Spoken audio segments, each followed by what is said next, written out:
Hello guys, magandang araw po sa inyong lahat. Ito naman po ang kaibigan nyo si Jake. Ano bang topic natin for today? Ang topic natin for today, save and invest.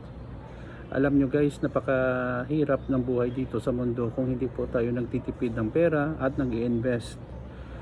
Okay rin ang mag-save ng pera, kaso lang as time goes by, especially dito sa Pilipinas, lumiliit po ang value ng ating pera.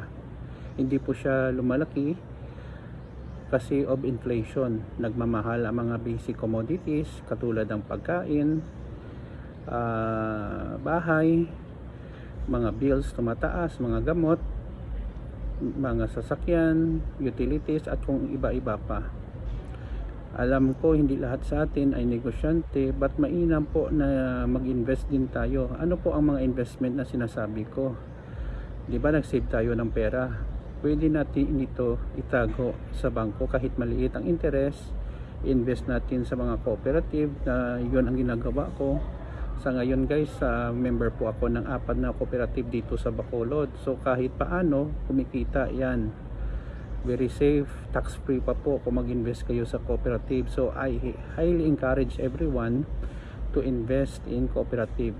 No? Kasi walang tax yun, 3% ang interest per annum.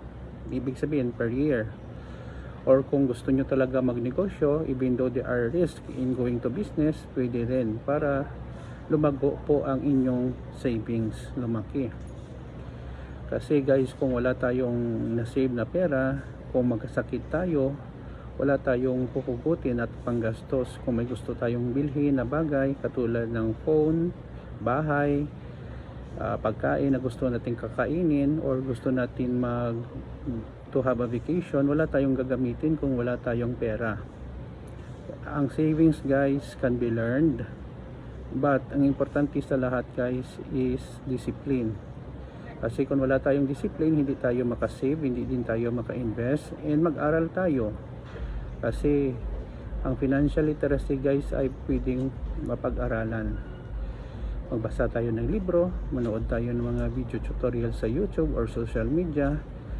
Pwede din tayo humingi ng tulong sa mga taong alam kung paano mag-manage ng pera.